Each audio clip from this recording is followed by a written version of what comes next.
You're the new tenant?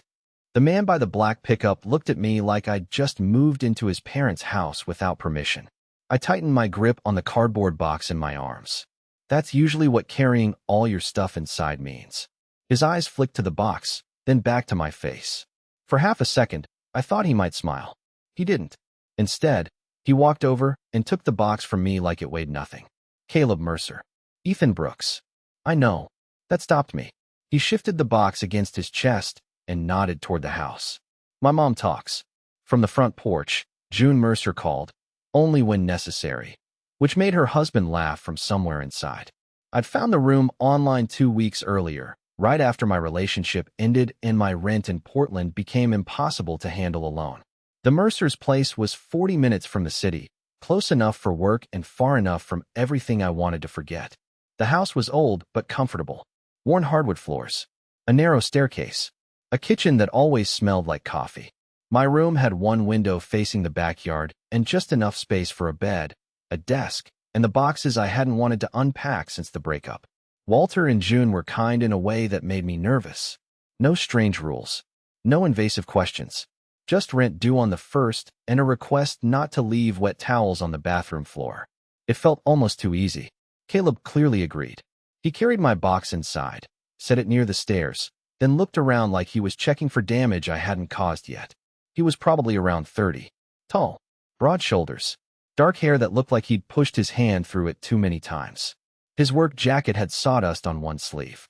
Nothing dramatic, just annoyingly good-looking in a normal, real way. I noticed, then immediately wished I hadn't. Did they run a background check? He asked. Walter appeared in the hallway holding a lamp. We spoke to his references. That's not what I asked. June gave her son a look. Caleb, I'm just making sure. My chest tightened. I'd been there less than 10 minutes, and he already thought I was some guy taking advantage of an elderly couple. I can show you my driver's license, credit report, and a signed statement promising not to steal the silverware.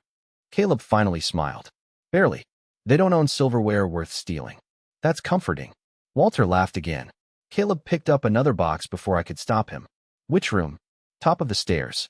Left. I followed him up, trying not to stare at the way his shoulders filled the narrow hallway. It meant nothing. He was just helping his parents' tenant move in. That was all. Inside the room, he placed the box beside my desk. I reached for it at the same time, thinking he might drop it too close to the wall. Our fingers met along the cardboard edge. His hand was warm. Mine froze. Caleb looked down at where we were touching, then slowly lifted his eyes to mine. Neither of us moved. The room went quiet enough that I could hear June closing cabinets downstairs. Then Caleb released the box. Careful, he murmured. The bottom's weak. Right. My voice came out thinner than I wanted. He stepped back, but his gaze stayed on me for 1 second too long. Or maybe I was imagining it. I've been doing that a lot lately, turning ordinary moments into signs that weren't there. By the time the truck was empty, Caleb had said almost nothing personal. He checked the window latch, tested the smoke detector, and reminded Walter about the loose porch step.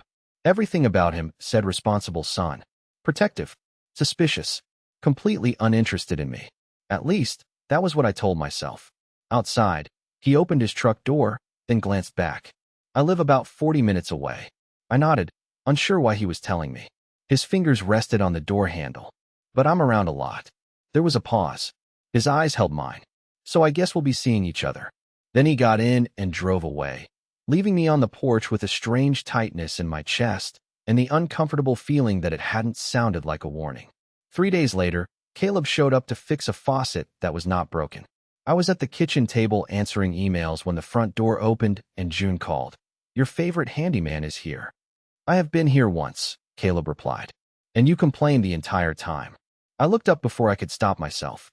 He stood in the doorway wearing a dark green work shirt with the sleeves pushed to his elbows, a small toolbox hanging from one hand. His eyes found mine almost immediately. They stayed there for a beat. Morning, Ethan. Is something wrong? I glanced toward the ceiling. Did the house start falling apart? One corner of his mouth lifted. Kitchen faucet. I turned toward the sink. It worked 5 minutes ago. It is leaking underneath. June walked past us with her purse over one shoulder. Your father and I are going to the hardware store. Caleb frowned. I brought everything I need. I know. She gave him a smile that felt suspiciously innocent. We need birdseed.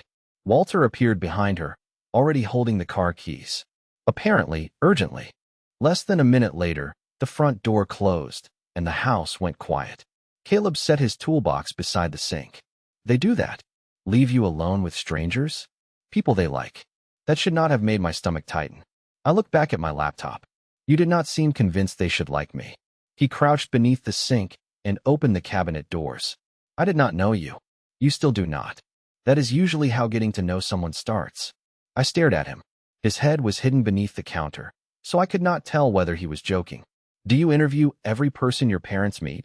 Only the ones living in their house. Good to know I am special. Caleb slid out just far enough to look at me. I did not say you were not. The answer landed harder than it should have. He held my gaze for a second, then disappeared beneath the sink again like he had not just said something that made my thoughts stop working. I closed my laptop. Work was clearly not happening. So what is actually wrong with it? Loose connection. Was it leaking? A pause. A little. How little? The wrench stopped moving. Do you always ask this many questions? Only when someone drives 40 minutes to fix something I did not notice. He came out from under the sink, sitting back on his heels. Maybe I was nearby. Were you?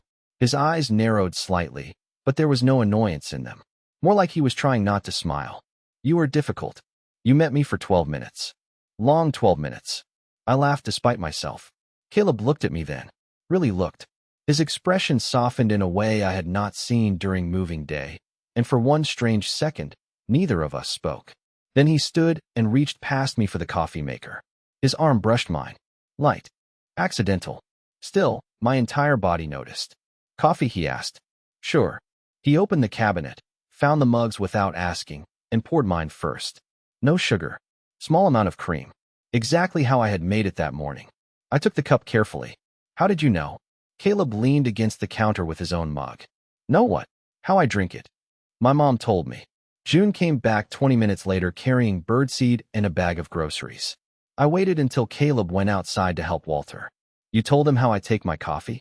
June blinked. I do not know how you take your coffee. Through the kitchen window, Caleb glanced back at me. And when he caught me staring, he did not look away. After that, Caleb kept finding things wrong with the house. First, it was the porch light. Then the loose hinge on the back gate. Then a shelf in the laundry room that had apparently been unsafe for years, even though Walter had been stacking paint cans on it since the 90s. Every time Caleb showed up, he had a reason. Every time, he stayed longer than the reason required. I noticed. I also pretended I did not. A week after the faucet incident, I was making dinner when he walked in carrying a new desk lamp. What is that? I pointed at the box. A lamp. I can see that. Your room is dark. My hand stopped over the cutting board. You have been in my room once. It was dark then. It was 4 in the afternoon. Caleb set the box on the counter. You work late. I stared at him. How do you know that? He glanced toward the ceiling, like my bedroom was directly above us. The light is usually on when I leave. That answer should have sounded normal. It did not. Before I could respond, June came in from the living room and smiled at the lamp. That is nice, honey. Is it for Ethan? Caleb's shoulders tightened slightly. His old one looked bad. You bought him a lamp because his was ugly? Walter called from his chair. That sounds personal. I laughed, expecting Caleb to laugh too. He did not. He just looked at me. The silence lasted 1 second too long. June noticed. Of course she did. Her smile changed, but she wisely said nothing. Caleb cleared his throat and pointed toward the knife in my hand. You are holding that wrong. I am cutting an onion. You are about to cut your thumb. I have survived 27 years without supervision. Barely, apparently. He stepped beside me and reached for the cutting board. Our shoulders touched. I should have moved. I did not. Caleb adjusted the onion, then placed his hand over mine to change the angle of the knife. His fingers were warm and rough from work. Like this, he murmured. My chest tightened. This feels like an excessive response to dinner. You are welcome. I did not thank you. You were going to. I turned my head. He was closer than I expected. Close enough that the teasing expression on his face faded when our eyes met. For a second, neither of us moved. Then the knife slipped. It barely caught the side of my finger, but Caleb reacted like I had lost a hand. Damn it. He grabbed my wrist and pulled me toward the sink. It is a small cut. Hold still. Water ran over my finger while his thumb pressed gently against my palm. His jaw was tight. Focused. Too focused. Caleb, I am fine. You are bleeding. That is usually what happens when skin gets cut. He looked up sharply, then realized I was joking. The tension in his face eased, but he still did not let go. His fingers stayed wrapped around my wrist, right over my pulse. I knew he could feel how fast it was beating. His eyes dropped to our hands, then slowly lifted back to mine. You always make jokes when you are nervous? My throat went dry. I am not nervous. Caleb's thumb moved once against my skin. Barely there. Right. June walked into the kitchen, took one look at us, and quietly turned around. Caleb released me immediately. He found a bandage, placed it on the counter, then packed his tools even though he had not fixed anything that day. 10 minutes after he left, my phone buzzed. I had never given him my number, but the message was from Caleb. Is your hand okay? I stared at it for almost a full minute before typing back. It is a paper cut with better publicity. 3 dots appeared immediately. Then his reply came. Good. I was worried. That was the moment I stopped pretending his visits were only about the house. The messages started that night and somehow became normal before I had time to question them. Caleb sent pictures from job sites. Crooked cabinets. A raccoon sitting on a roof. A bathroom painted a shade of green he called criminal. I sent him photos of Walter falling asleep during baseball games and June's latest attempt at making sourdough. Nothing serious. Nothing that meant anything. That was what I told myself, anyway. Then, on Thursday, he texted me at 6:30. Is the chair empty? I looked across the kitchen at the spot where he usually sat. Yes. Why? His reply came almost immediately. Give me 20 minutes. He arrived with 2 coffees and no toolbox. I noticed that first. What broke? I opened the door wider. Caleb held up the cups. Your attitude, probably. That has been broken for years. I figured. He stepped inside, brushing past me close enough that his shoulder touched mine. Not an accident this time. At least, it did not feel like one. He handed me a cup. No sugar. Small amount of cream. Again. You were nearby? I took it carefully. Caleb looked at me over the lid of his own cup. No, the honesty hit harder than another excuse would have. He walked into the kitchen and sat in his usual chair like he belonged there. So you drove 40 minutes for coffee? I already had coffee. Then why are you here? He looked down at his cup. For once, Caleb did not have an answer ready. The room went quiet. My heart started pounding for no good reason. Or maybe for a very obvious one. Then Walter came in carrying a screwdriver and ruined whatever had been about to happen. Perfect timing, he announced. The shelf in Ethan's room is leaning. I closed my eyes. It is not leaning. Walter nodded toward the stairs. Looks dangerous to me. Caleb's mouth twitched. I should check. Of course you should. 20 minutes later, we were alone in my room with the door half closed and the shelf completely fine. Caleb stood beside my desk, studying it like a structural engineer. This is solid. Shocking. Your landlord may have exaggerated. Your father is trying to get you upstairs. Caleb glanced toward the hallway, then back at me. Maybe he thinks I need help. With shelves? With something. My stomach tightened. I looked away first. Caleb moved behind me to adjust the lamp he had brought the week before. You actually use this. Do not sound so proud. I picked a good one. You picked the cheapest one at the hardware store.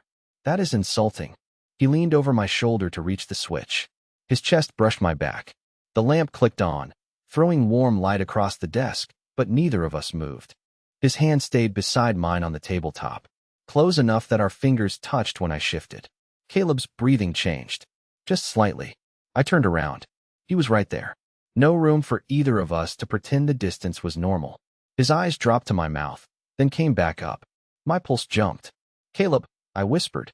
He lifted his hand like he was going to touch my face. Instead, his fingers stopped near my jaw. The space between us felt louder than anything downstairs. Why did you come here? I asked. His expression softened. I told you. No, you did not. One more inch and his hand would have reached me. One more second and I might have leaned in. Then June called from the bottom of the stairs. Dinner is ready. Caleb stepped back so fast his hip hit the desk. The lamp shook. We both stared at it like that was the problem. We should go down, he murmured. Right. At the door, he paused without turning around. Ethan, yeah. His fingers tightened around the frame. I almost answered you.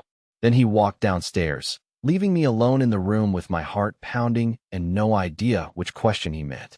For the next few days, Caleb acted like nothing had almost happened in my room.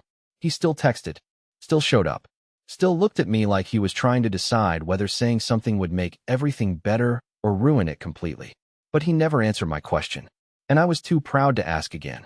Then June handed me a paper bag one afternoon and ruined my plan to avoid thinking about him. Caleb forgot his lunch. She pushed the bag across the counter. His shop is 10 minutes away. He lives 40 minutes away, but his shop is 10? You are only learning that now. Walter looked up from the newspaper. He has driven past it at least 6 times to come here. June gave him a warning look. Walter smiled and went back to reading. My face felt hot all the way to the truck. Caleb's workshop sat behind a row of small businesses near the edge of town. The garage door was open, music playing somewhere inside, the air smelling like sawdust and paint. I spotted him near a workbench. Then I noticed the woman standing beside him. She was pretty. Dark hair pulled into a loose ponytail, leather jacket, easy smile. Her hand rested on Caleb's arm while she laughed at something he had said, and Caleb was smiling back. Not his small, careful smile. A real one. My stomach dropped so fast it embarrassed me. Of course, I had known him for less than a month. A few coffees, a lamp, and one almost moment did not mean he was interested in me. Maybe he was just curious. Maybe I was convenient. Maybe he liked seeing how nervous he could make me. I walked inside before I could talk myself out of it. Caleb looked up. His whole expression changed when he saw me. Ethan. The woman glanced between us. So this is Ethan. I stopped. You know who I am? Caleb shot her a look. Mara. What? She smiled like she had just found something entertaining. You talk about him. Caleb set down the piece of wood in his hand. She is my cousin. I hated how relieved that made me feel. I hated even more that he noticed. His eyes stayed on my face, reading every reaction I had failed to hide. June sent lunch. I held out the bag. I should go. You just got here. I have work. You work from home. Mara leaned against the bench. He also drove 10 minutes to deliver a sandwich. That is serious. Mara. Caleb's voice turned sharper. She lifted both hands. I am leaving. As she passed me, she lowered her voice. He has checked his phone 6 times in 20 minutes.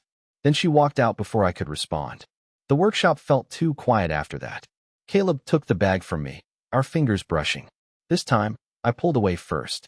His face tightened. What is wrong? Nothing. You have barely looked at me. You seemed busy. His eyes narrowed slightly. With my cousin? I did not know who she was. The second the words left my mouth, I wanted them back. Caleb went still. Were you jealous? No, Ethan. I said no. A smile started at the corner of his mouth, but it disappeared when I stepped back. Do not. Do not what? Turn this into a joke when you still have not answered me. That hit him. I saw it immediately. He looked toward the open garage, jaw tight, suddenly aware of the workers moving in the back and Mara's car still outside. This is not the place. Apparently, nowhere is. I left before he could stop me. That night, Caleb did not come by. He did not text either. The next day was the same. By the 3rd day, the empty chair in the kitchen started bothering me more than it should have. On the 4th night, my phone finally lit up. I stared at his message until the words blurred. Did I do something that made you start avoiding me? I read Caleb's message at least 10 times before answering. You stopped coming. The 3 dots appeared almost immediately, vanished, then came back. You told me not to make it a joke. I stared at the screen, my chest tightening. That was not an answer. His reply took longer this time. I know. Before I could decide what to say, thunder rolled somewhere beyond the house. Rain started hitting the kitchen windows hard enough to make June look up from her book. That came fast. Walter checked his phone. Power lines are already down near Route 8. 10 minutes later, the lights went out. June lit candles while Walter found the flashlights, and I tried not to think about Caleb driving through weather like this. Then headlights swept across the front window. My stomach dropped. Caleb came through the door carrying a cooler, 2 battery lanterns, and a bag of takeout balanced against his chest. His hair was damp, his work jacket darkened by rain. His eyes found mine before he greeted anyone else. Everyone okay? Walter took one of the lanterns. We survived 12 minutes without electricity. Barely, June added. She and Walter left soon after to check on an older neighbor across the street, despite Caleb arguing that he should go instead. June pressed the flashlight into his hand. Stay here. Ethan does not know where anything is. The door closed behind them. Caleb and I stood alone in the candlelit kitchen, surrounded by food neither of us touched. You did not have to come. I finally managed. He set the cooler down. There is a storm. Your parents have handled storms before. I know. Then why are you here? Caleb exhaled and pulled out a chair. Can we not do this like we are fighting? I do not know what we are doing. He looked at me, tired and frustrated. Neither do I. That honesty took some of the air out of me. I sat across from him. Rain rattled the windows. For a while, neither of us spoke. I thought you were embarrassed, I admitted. His brow tightened. About what? The workshop. Your cousin noticing. Whatever almost happened upstairs. Caleb looked down at his hands. I was not embarrassed by you. You stepped away. Because my mother was downstairs. You stopped texting. Because you were angry. I was confused. His eyes lifted to mine. So was I. A louder crack of thunder shook the window. I flinched before I could hide it. Caleb's hand landed on my knee beneath the table, steady and warm. You okay? Yeah. He should have moved his hand. He did not. My pulse climbed. Caleb. His thumb pressed once against my jeans, almost absent-mindedly. I kept telling myself I came here because of them. He glanced toward the front door. At first I did. I wanted to make sure you were not taking advantage of my parents. Very flattering. I know. A small smile appeared, then faded. But then I started checking whether your light was on before I drove past. I remembered your coffee. I bought that stupid lamp because you mentioned headaches once. My throat went dry. You drove past. More than once. Why? His gaze held mine, and this time he did not look away. Because I wanted to see you. The room seemed to go completely still. His hand remained on my knee, but his fingers tightened slightly, like he was nervous too. At the shop, he continued. When you looked jealous, I liked it. My eyebrows lifted. That is terrible. I know. Then you left, and I hated that. He leaned closer, his voice dropping. I do not want to go back to acting like this is nothing. My heart started pounding. It does not feel like nothing to me. Caleb's expression softened. Good. We were close enough now that I could feel his breath. His eyes dropped to my mouth, then returned to mine. The front porch boards creaked outside. We pulled apart just before the door opened. Walter walked in carrying a wet umbrella. Caleb stood too quickly, knocking his chair against the floor. June looked from him to me, then at the untouched food. Did we interrupt something? Caleb grabbed his keys, but before leaving, he leaned close enough that only I could hear him. I meant what I said. His eyes stayed on mine. I am not coming here just for them anymore. For 6 days after the storm, Caleb did not come by. He still texted, but the messages changed. Shorter. Safer. Did Walter fix the generator? Tell June I found the tea she likes. Hope work went okay. Nothing about the kitchen. Nothing about what he had said. Nothing about the fact that I had barely slept afterward. By the 4th day, I started wondering if I had imagined the whole thing. Maybe Caleb had meant he liked talking to me. Maybe, I want to see you, was not as clear as it had sounded with his hand on my knee and his face inches from mine. I hated how quickly doubt could rewrite a memory. On Friday morning, I was finishing coffee when my phone rang. It was my old supervisor in Portland. A senior design position had opened. Better pay. Health insurance. A small relocation bonus. Think about it, she told me. We need an answer by Monday. I was still standing in the kitchen when June walked in. Is everything all right? Yeah, just a job offer. Walter lowered his newspaper. In Portland. I nodded. June looked toward the window. Does Caleb know? The question caught me off guard. Why would Caleb need to know? Neither of them answered. That evening, his truck pulled into the driveway. My chest tightened before I could stop it. He came in carrying a furnace filter under one arm. This needs replacing. Walter looked at the filter, then at his son. You replaced it last month. Caleb's jaw shifted. Wrong size. It has been working. I am checking it. He walked past me without meeting my eyes. The warmth from the storm was gone. He was polite, careful, almost formal. I followed him into the hallway. Can we talk? I am working. You are holding a piece of cardboard. He finally looked at me. There was something guarded in his expression. I heard about Portland. My stomach dropped.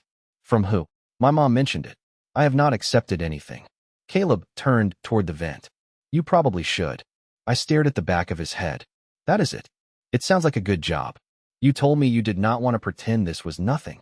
His shoulders went rigid. And now you are leaving. I said I got an offer. You moved here because you needed somewhere temporary. That was before. He faced me then, eyes sharp. Before what? The question hung between us. I could hear Walter changing channels in the living room. June opening a cabinet in the kitchen. Normal sounds. A normal house. Suddenly, saying the truth out loud felt dangerous. Before I started wanting to stay, I answered. Caleb's expression flickered, but he stepped back instead of closer. You should not make decisions because of me. I did not say I was. Good. The word landed like a door closing. My chest tightened. Are you regretting what happened? Nothing happened. Exactly. He looked away. That hurt more than I expected. Right. I stepped around him. Then I guess the furnace filter is all you came for. Caleb caught my wrist before I could leave. His grip was gentle, but urgent. Ethan. I stopped, though I did not turn around. I am not regretting it. His voice was lower now. Then what are you doing? For a long moment, he said nothing. His fingers loosened around my wrist, but he did not let go. Trying not to become the reason you give up something better.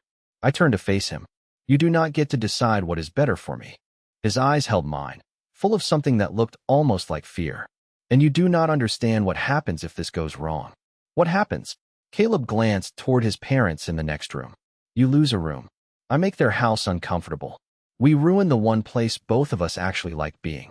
I understood then. He was not pulling away because he felt nothing. He was pulling away because he felt enough to be scared of losing it.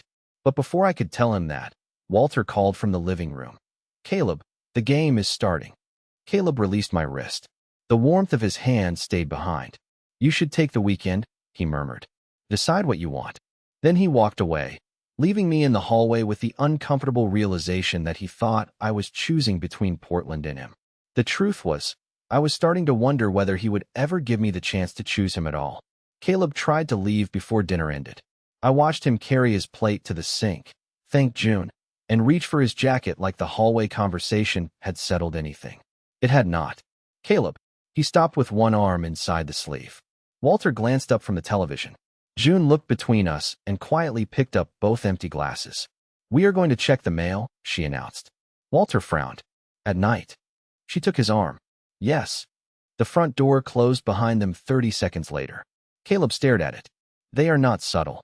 Neither are you. His shoulders tightened. Ethan. No, I stepped between him and the door. My heart was pounding, but I was done letting him hide behind errands, filters, and things that needed fixing. You do not get to tell me to decide what I want, and then disappear before I can answer. He looked down at me. I am standing right here. Physically. His jaw shifted. For a moment, neither of us spoke. The kitchen clock sounded too loud. I am not taking the Portland job, I said. Caleb went still. Because of me? Not only because of you. That is not an answer. It is the honest one. I moved closer. I came here because I needed somewhere temporary. I know that. But this stopped feeling temporary. His eyes dropped to the floor, then back to mine. Ethan, if this goes wrong, you keep saying that. Because it matters. So does this. I reached for his hand before I could lose my nerve. His fingers stayed stiff for half a second. Then they closed around mine. Not fully. Just enough. Tell me the truth, I whispered. No fixing things. No protecting everyone. Why did you keep coming here? Caleb looked at our hands. His thumb moved slowly across my knuckles. The first time, I wanted to check on my parents. I know. The second time, I wanted to check on you. My chest tightened. He let out a quiet breath. After that, I kept making excuses. The faucet was barely leaking. The porch light worked fine. The furnace filter?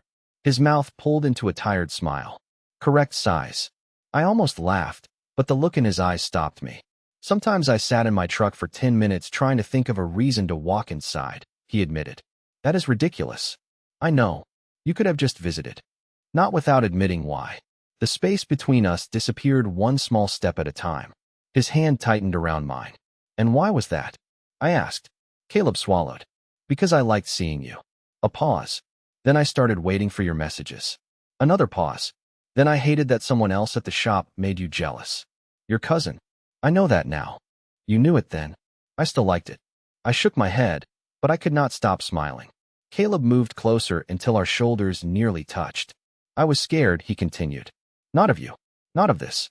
Of wanting it enough to make a mess of everything. You already made a mess. His eyes softened. Yeah. I lifted our joined hands between us.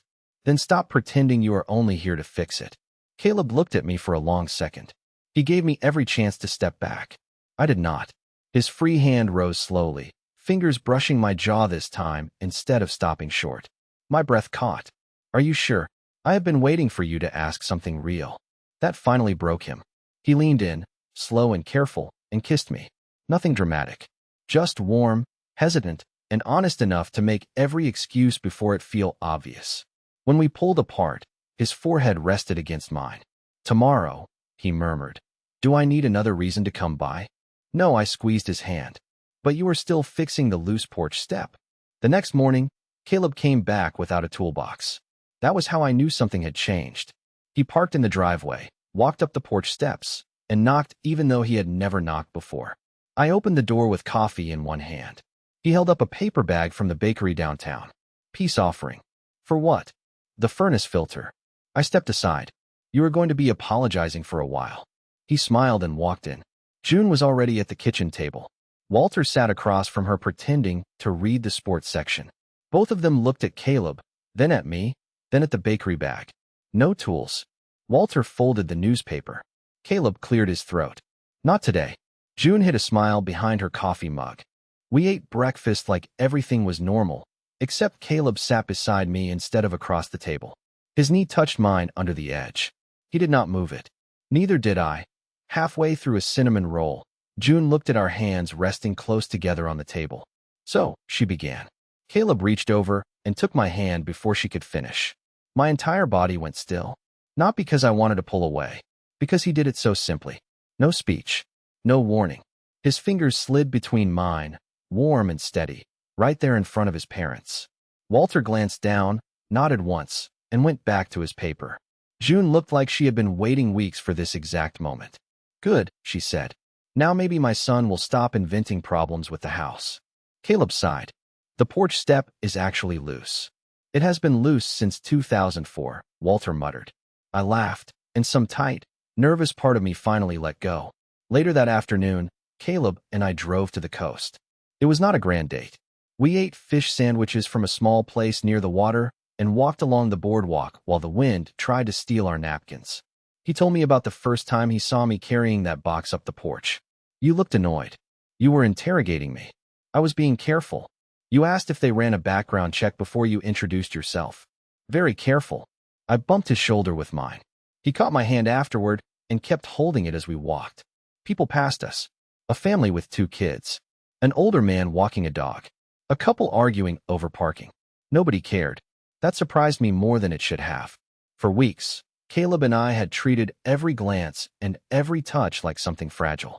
Out there, it was just a hand in mine. Simple. Real. On Monday, I called Portland and turned down the job. I did not do it because one kiss had magically solved my life. I did it because I had found work I could keep remotely, because I liked the town, and because running had started to feel more exhausting than staying. Caleb listened from the kitchen doorway while I ended the call. You sure? Yeah. I set down my phone. I am staying. He looked at me for a long moment. Then he nodded, like he understood that I meant more than the room. A month later, he still came by all the time. Some routines stayed exactly the same. Coffee at the kitchen table. Messages after work. His truck pulling into the driveway near sunset. The difference was, he stopped pretending. He came because he wanted to see me. He sat close because he wanted to. He reached for my hand without checking who was watching. One evening, he arrived carrying nothing at all. No lamp. No filter. No coffee. I opened the door and leaned against the frame. What broke? Caleb stepped closer, took my hand, and smiled. Nothing. Then he walked inside with me. And for the first time, neither of us needed a reason.